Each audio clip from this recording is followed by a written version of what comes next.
everybody? I'm Bob Walters. This is Locked Up Sports Week, NFL Week 4 recap. An interesting week in the league as the Chiefs look like they're back. They beat the Ravens big time.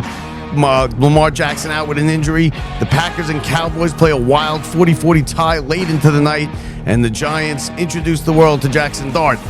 And he does not disappoint, but a big asterisk goes along with that giant win. We'll get to everything. Welcome to the show, everybody. I'm Bob Walters. This is Locked Up Sports. Still 2 games left to be played tonight. The Jets and Miami, 2 0-3 teams. We'll see if the Jets can fare better than the Mets did down in Miami. But that's an issue for a whole nother show. And trust me, we got plenty to say on that. But right now we're going to talk about the Giants and their first win. Right, they're on the board. They got to win. They put some balls in the end zone. They looked like an NFL football team yesterday at MetLife Stadium. It was the first time there was some energy in MetLife Stadium. There was the Giants fans were able to be heard. It was worth the trip out there to actually go to the game and not just leave pissed off. And Jaxson Dart coming in, they went to the game excited, and they got everything they asked for and more. And the more is, of course, it's a devastating injury to Malik Nabers. We'll get to that in a second, but let's start with the good news. Giants get a win, 21-18, a huge upset over the Chargers. Nobody saw this one coming, right? And now you have some semblance of a season. If you're a Giants fan, if you're a Giants player or a coach, you might be able to last a couple more weeks, because the reason that Daboll put him in was not, he didn't know this was going to happen. I can guarantee that. He thought that if he puts him in, he could save his job for a couple of weeks, and where he could use the excuse of, we got a rookie quarterback. Of course we're going to struggle. He's progressing. That's what he did. Because with Russell Wilson, you can't have, there's no excuses. When you're losing every game by 2 touchdowns with Russell Wilson back there, he's won a Super Bowl. He's not getting any better. He's only going to get worse. And it's been a disaster. So he threw Dart in there to save his neck. And he looked like a genius.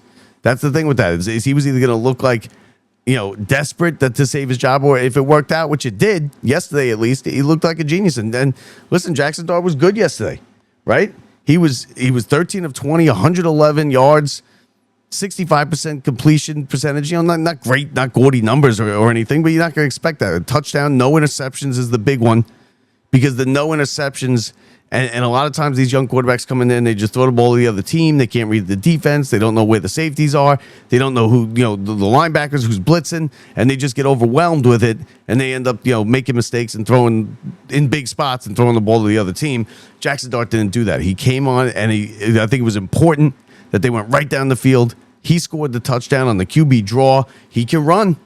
We know he can run. He's got that ability, and he ran a lot yesterday. He was it was Scatterboo, and then it was Dart as far as the Giants rushing leaders go in the game. But you know what? They looked like they had a quarterback. He played well. He played well right here at this pass right here. If you watch it on YouTube, it's right down inside his own 5-yard line. He scrambles away from trouble. He throws on the run. He throws a strike to Slayton, and him and Slayton were, they connected a couple times. He's good. He steps up in the pocket. He's got good presence. He delivers the ball. He delivers a good ball. He throws it hard. He throws it on the money most of the time, and it looked good. It looked like a real football team. That's the best you could say. I mean, this isn't going to last, but what it does is it gives you a season. It gives you somewhat of a season, because now they go to New Orleans, and New Orleans is absolutely beatable, even by the Giants. Even with Nabers down, they could beat New Orleans, and if they do that, now you're 2-3. And you feel like you got something going, and you could start to plan out. Okay, we could win this one. Maybe we get a couple upsets here, and let's be real. The Giants aren't going anywhere, especially with Nabers now out for the season. They're not gonna, they might win their 5 or 6 games, but then it's certainly not like a playoff or anything like that. Let's not get out of hand. But it made the Giants respectable. Coming into that game yesterday. People were talking about the Chargers being the best team in the AFC, a Super Bowl contender, and the Giants went in there, and the Giants manhandled them on the defensive end. The defense was excellent. And I think even better than Dart and Scatterboo and everything there was Abdul Carter, who was just incredible yesterday. And he got to the quarterback. He was in the backfield the whole time. I mean, look at him on this play. If you're watching, he gets into the backfield, he goes with his speed right around the corner, and he gets to Herbert, and he just disrupts him. He didn't have any sacks. He had 5 QB hurries, and that disturbed that. Even the best quarterbacks are going to have a problem with that. With a play like that, with a guy like that in the backfield in your face all day, throwing you down. He played well. The defense played well. This is one of the better offensive teams in the league. You have Harbaugh coming in. You know he's going to have a good scheme, and the Giants defense shut it down, and it was impressive, and it was good to see. It was good to see that the crowd there and everybody, just happy to be there. I mean, that place has been a terrible place over the last couple of years. It's just been, depressing and quiet and invaded by other teams' fans. I was there 2 weeks last week, and it was just 80. It felt like it was 85% Chiefs fans. And I get it. The Chiefs have a lot of people. They travel well. Plus, they won all the Super Bowls. They're going to have a lot of fans. 20 years from now, the Chiefs fans are going to be like the Steelers fans and the Cowboy fans and the Patriot fans because they had dynasties, and that generation of kids is going to grow up and they're going to become Chiefs fans because they watched them win a bunch of Super Bowls. But listen, it was a good crowd. It was a good game. Jaxson Dart played well. And that's what really matters is the Giants get a win, and now they have some semblance of a season is what they have here. And that's really all you could ask for. And it's Jaxson Dart, 13 of 20, 111 yards. Like I said, it's not great numbers. In fact, it's not even really good numbers. But he ran the ball. He didn't turn the ball over. He seemed to be able to read the defense. He made some good throws on the run. He made some third down throws. The Giants don't get third down. I always say the Giants don't score touchdowns. They never convert third downs either. And when they get inside the red zone, he stuck it in the end zone. And that's important because the Giants don't do that either. The first run was a QB draw right up the middle. He went untouched. He had Scadaboo as his lead blocker, who made a great block on the play. And, between Scadaboo, Jaxson Dart, and Abdul Carter, the Giants, the future looks okay. It looks okay. And if they can continue to get to these quarterbacks, then hey, you never know. But they played well. As you look at the stats, we got the stats here. The Giants only had 250 offensive yards, but they held LA to 338 offensive yards. The penalty yards killed San Diego. San Diego was getting penalized. They were moving backwards all day. 186. I'm sorry. They had 186 passing yards, but the penalties were big. The third down conversions, the Giants were 7 for 15 on third down conversions. 7 for 15, that's almost 50%. They were 30-something% for the season. And then they come in and they get Jaxson Dart, and it's not Russell Wilson sit back there with happy feet. And Dart didn't have the happy feet. He seemed confident. He stepped up in the pocket. He was able to elude the rush. He made throws on the run, and good throws. Giants led in almost every category here. They ran 69 plays to the 56 for the Chargers. They got 6 sacks on defense. The defense is what won this game. Don't be fooled. I know all the press and everyone's talking about Jaxson Dart and 111 yards. He was okay. He was serviceable. Better than the Giants have had. But the defense is what won this game for the Giants. They sacked Justin Herbert 6 times. He only had 200 yards passing. They were 4 for 12 on third down. This is the Giants defense looked like the defense today that we thought they were going to be. Like coming into the season, we got a big time defense. The defense is what's going to lead this team. And the first 3 games, I know they held, the Chiefs to 22 points, but that was the Chiefs. The Chiefs played terrible. The Giants, the defense looked like what it looked like against Dallas. And we were like, what is this? Well, yesterday afternoon at MetLife Stadium, the Giants defense looked like a top 10 defense that we thought they were going to have coming into the season. The kids played well. The free agent acquisitions played well. The secondary had everybody covered. And the Giants, they won wire to wire. An impressive win against a good Chargers team. I love the Chargers. I talk about the Chargers all the time. They're one of my big picks every year, including this year. And once again, what happened? They come into to MetLife Stadium and they lose. And they lose 21-18. And even at the end of the game, listen, it could have got dicey because if Herbert gets the ball and he just, he takes him down the field one time at the end of that game and he sticks it in the end zone, the Giants lose. And that's what you kind of were expecting the last couple times. The Giants needed to get a first down. They needed 2 first downs on that last drive to be able to kill the clock and end the game, and they got them. And that's not something they usually do. Usually even games like this where the Giants play well against a better team, they do something at the end, whether it be fumble or they can't stop, they can't get the first down. and they can't stay on the field as an offense, and they end up punting, and just one thing or another leads the other team down into field goal range or into the end zone, and the Giants lose. But not yesterday, because with Scatterboo on the field, and he's playing, and Scatterboo was playing excellent. He's one of the best players too on the Giants. Let's be real. You got Carter, who's making plays like that, getting in the backfield, and then you got Scatterboo, who's just doing everything right. Hold on 1 second. Yeah, there it is. And you got Scatterboo, who's, he's all over the place. Scatterboo, who was he was the lead blocker for the Dart's first touchdown, and then on the final drive where the Giants needed a couple first downs, he rushed right. He got them the 2 first downs, and he's good out of the backfield. 25 rushes. This was his most rushes yesterday. 79 yards. He hasn't cracked 100 yet, but he didn't score. He still got that 1 touchdown last week. But he's not going to put up big, gaudy numbers. He's not that type of player. He's not a flashy player. He's a good all-around player. He blocks well. He runs. He can get you the extra yard or two. He's tough, and that's what the Giants need, and that's what they had yesterday. And he's excellent out of the backfield catching the balls. And Dart used him yesterday on a couple plays, and he also had a good connection with Nabers early, which was very promising because he made a bunch of throws. Remember last week, Nabers, he didn't even get thrown the ball until the 4th quarter, which is just absurd.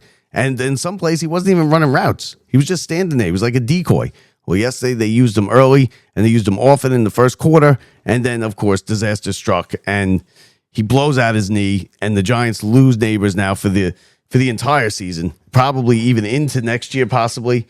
But a complete disaster for the Giants, and it just looked bad. As you look if you watch it on YouTube, on the play, he jumped, and you could just see the knee give out, and he grabs it before he hits the ground. He's grabbing his right knee, and he was carted off. It hasn't been confirmed yet as far as is it a torn ACL, but it's a torn ACL. It's 100% a torn ACL. And listen, the Giants, they can't afford to have that, and that's going to affect the whole team. That's going to affect Dart's progress. That's going to affect the defense. That's going to affect all the rest of the receivers, the whole offense.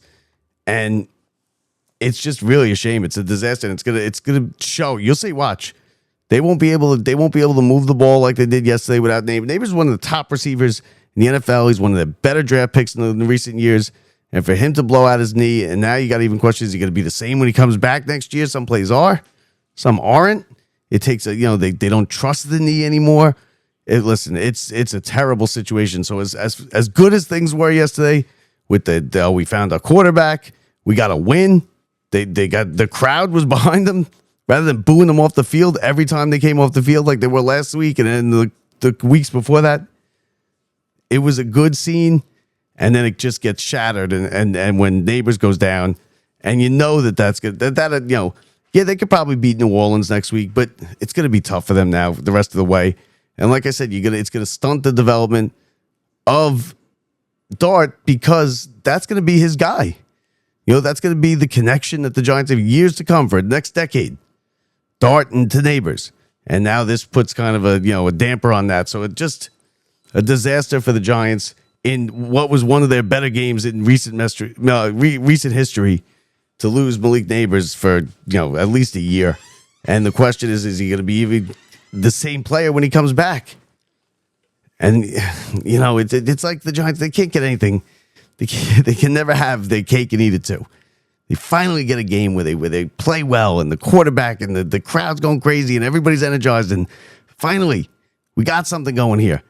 And they lose their best player for a year. But like I said, Scatterboo was good for the rookies, a good game for the rookies. Dart, played well.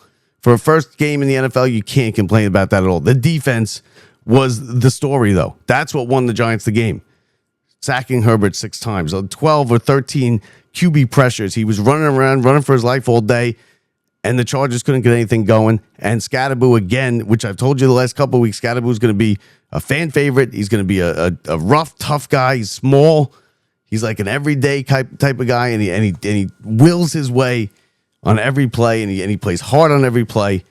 And he did that yesterday. He made a great block for Dart to score the first touchdown for the Giants, and they didn't turn the ball over. And when you do that, you can get away with 111 yards passing, and you can get away with, and when you play good defense, you take the ball away. They picked Herbert off twice which is, Herbert's one of the better quarterbacks in the NFL. He's a top 5 quarterback. Now, the Chargers were able to run the ball. They ran for, let me see what they run for. How many yards? Let's see.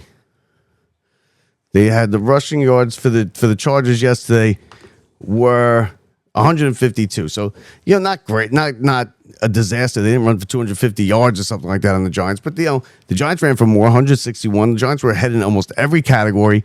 The third down conversions were big. That's something that the Giants never do. The touchdowns are something that the Giants never do. They scored 3 touchdowns. And the turnovers with the defense almost scoring a pick 6. The defensive lineman tackled at the 1 yard line, the 2 yard line. And they weren't even sticking it in there. They weren't even able to put it in the end zone there. They set up for a field goal. So that was one that kind of was like reminded you of the old Giants. But it was first and goal from the 3 after a pick. You got to put that in the end zone. You can't come away with 3, and they did come away with 3. But they end up winning 21-18. So a big win for the Giants. They now go to New Orleans, where maybe you get a win there. Maybe you get a win in New Orleans. You go to 2-3. You have some kind of season, because after that it gets right back to being just a monster schedule. Because they got New Orleans, and then home against the Eagles, at Denver, and then at Philadelphia. And those are the next 3 games. That's why I said they were going to be 0-8. Now they might be 2-6, or maybe they win the Saints game and then they pick up another one, or they get an upset in Denver or something. And then you have a team that's 2-4, 3-4. If they could be 3-4, that would be the miles ahead of anybody expected the Giants to be. So an excellent win around the league and other places around the league. Let's see. Well, you got the Jets tonight. The Jets 0-3 against the Dolphins. 0-3. That's one of 2 Monday night games, and they're not even playing. It's not even a doubleheader. I don't know why they continue to do these Monday night games where it's just, it's not even a doubleheader. They got the 2 games playing at the same time. They got the Jets at 7:15, and then they got the Bengals and Broncos at 8:15. So they just started. They're just running against each other. One's on ABC, one's on ESPN, and it's just it's stupid. I don't know why they continue to do that. And neither one of them are good games. You got the Jets, Dolphins, 2 0-3 teams. Then you got the Bengals with no quarterback at 2-1 somehow, and then the Broncos at 1-2 in Denver. So the ABC game, the Jets will be on ESPN. The Bengals, the 8:15 game will be the primetime game on ABC. So, but I don't know why they continue to do that. I guess ESPN paid for it, so they're going to give them whatever they want, the billions of dollars they threw for them. But elsewhere in the league yesterday, and let's start with last night, because that was a wild game. Cowboys, Packers. You got the return of Micah Parsons. You got Dak, who played a good game, and you got Jordan Love, who makes he just makes questionable decisions. The end of that game with the Cowboys up 40-37 with 15 seconds left in overtime, or 20 seconds left in overtime, and Love throws ball in the middle of the field. The guy gets tackled. Now, you get up to the line if you hurry, and you throw a quick pass into the end zone, and that's it. 2-step drop, 3-step throw it in the end zone, that's it. That's all you have time for. Love took his time. He's calling plays. The clock's ticking down, and it's at 6 seconds when he snaps the ball. And even you heard Collinsworth say, this is the last play of the game. And he got so lucky as the ball hit the defender in the back. I think it was the linebacker for Dallas. Hits the ground, and there's 1 second left. You're talking fractions. Just the time that it would take the guy to hit the button is the only difference that made that game. And they're left with 1 second, and the Packers kick a field goal, and you end with a 40-40 tie. It was the highest scoring tie, I think I saw since 1964 in the NFL. They went back and forth, and you could listen to Jerry Jones sit there and say, Dak was indispensable. I didn't think so. But the Dallas defense is just a terrible defense. They've given up 40 points. Now, they're okay offensively because they can put up 40 points, but you're not going to put up 40 points every day. And to have them put up 40 points in multiple games this season, they're really only, they're one or two plays away against the Eagles on that opening night, away from being 3-1.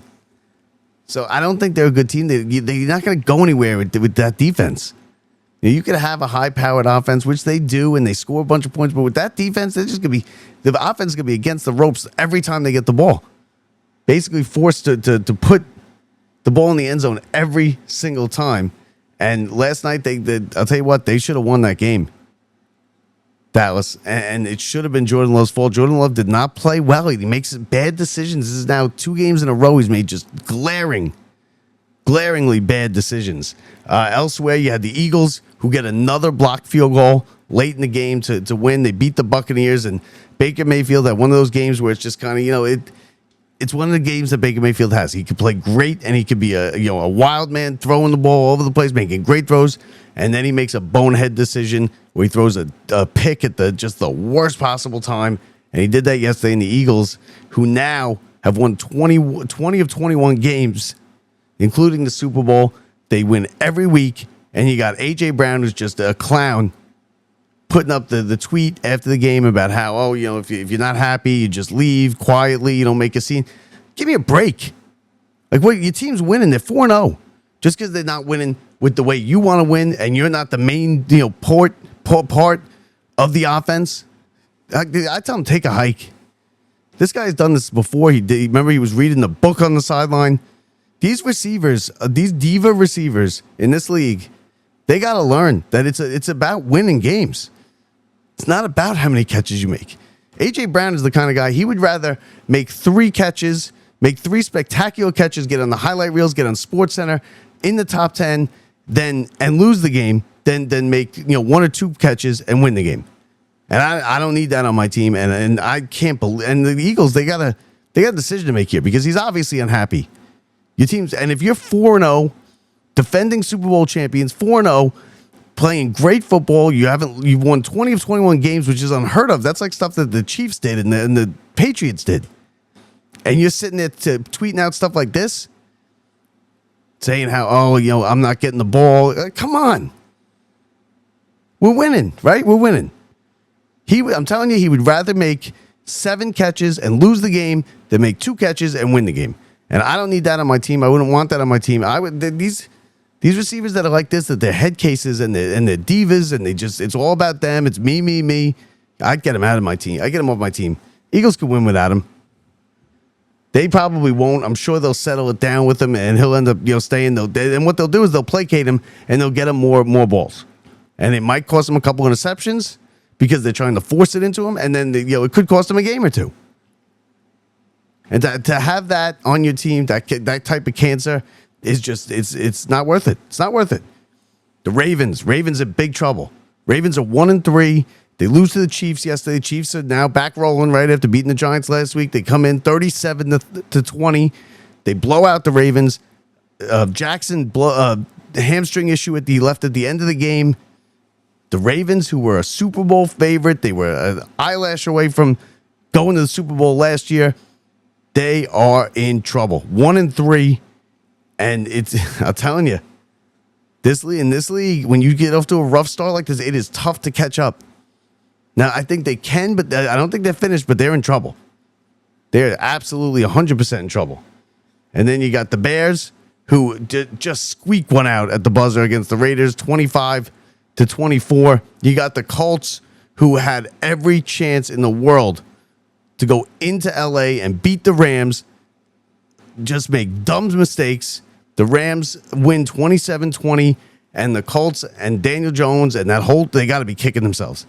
They had a chance to go 4-0, which would have been huge. Instead, the idiot, another idiot wide receiver, starts celebrating before he's in the end zone. The ball slips out of his hand, out of the back of the end zone for a safety. I'd cut him today. This is a young kid. I don't know what these guys are doing. Why you gotta look flashy? Why you gotta look good for to be on the gram and stuff? It's really it's infuriating. And if you're a Colts fan and you somehow because the Colts are not the greatest team, they have obviously been playing above their head. Nobody picked them to have this kind of start. And then they come out. You got Daniel Jones playing like an MVP, and you got everything going for you. They could have won this game a couple of different times. Daniel Jones was another 260 yards passing, 73% completion percentage. He did throw the 2 picks. One of them was costly, and he threw 1 touchdown. But that would have Giants didn't even see this game. Giants didn't see this game from Daniel Jones. 260, 72% completion.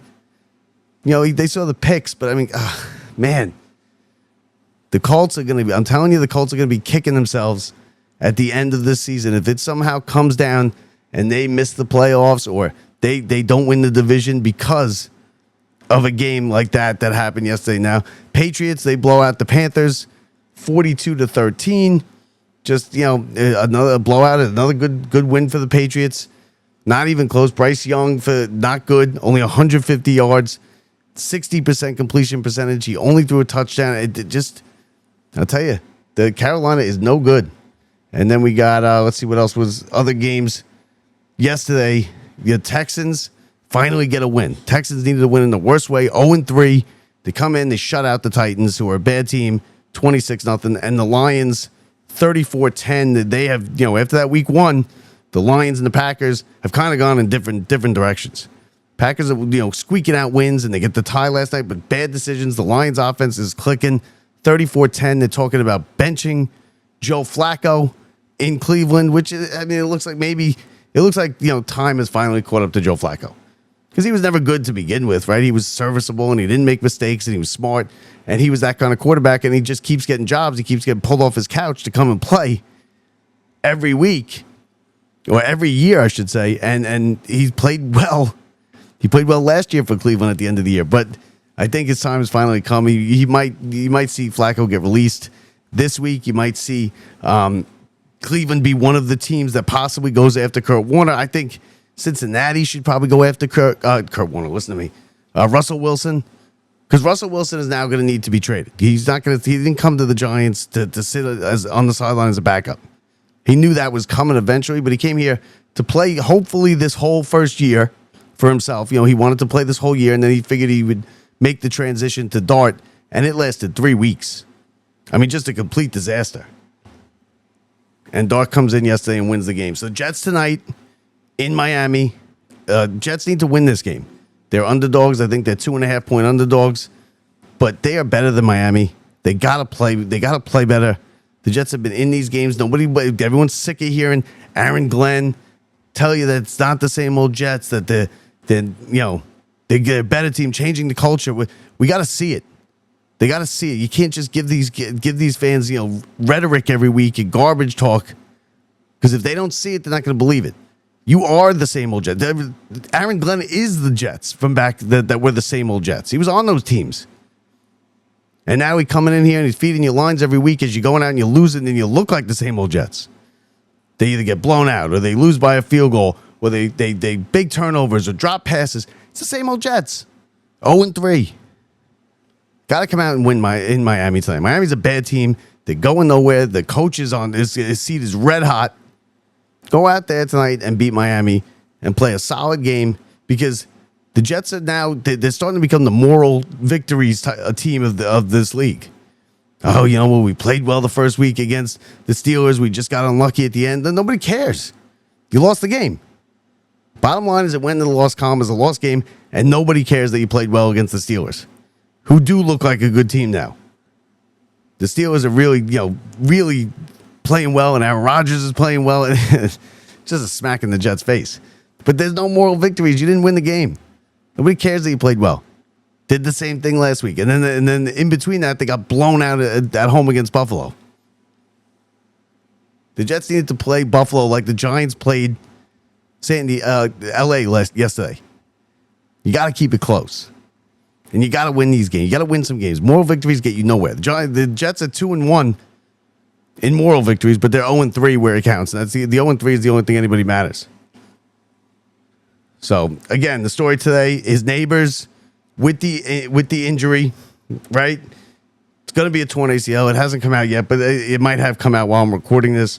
But listen, it is what it is. It's a torn ACL, and it's terrible, and it's going to affect the Giants. It really puts a damper on what was a good Sunday at MetLife Stadium for the Giants. One that they don't have good Sundays there very often. With the Jets or the Giants. They had a good one with the Giants yesterday. A quarterback and playing well, and it puts a damper on the whole thing as he blows out his ACL, and he'll miss the rest of the season. That's the best receiver he's got. So it's going to stunt the growth a little bit of Dart. But, either way, it was a good win. They go to New Orleans. Maybe they could get another win. They could be 2-3, and you have some semblance of a season. And you have a little excitement here, at least for a couple weeks. until the schedule gets ridiculously hard again. So that does it for us. That is the Locked Up Sports Week 4 recap. Jets tonight. We're going to put out a Mets show too. Obviously, we got to put a bow on that disaster, and we'll do that in a little bit. But hey, good one out at the Meadowlands. Giants get a win. They're in the win column. Looks like they got a quarterback. They look like an NFL team. Daboll's job is safe for another week. Russell Wilson will probably be moved this week. I think either the Bengals or possibly Bengals is the right spot. Might as well go there, right? Give him a shot. So that does it for us. I'm Bob Walters. Don't forget, rate, review, and subscribe. Every little bit helps. You can find us anywhere you get your podcasts on all social media. YouTube, if you're on YouTube, make sure you subscribe. Make sure you leave us a review, folks, for the podcast end. And we'll see you a little bit later today. From the Brian Gunzel Studios, I'm Bob Walters. Thanks for watching, everybody. See ya.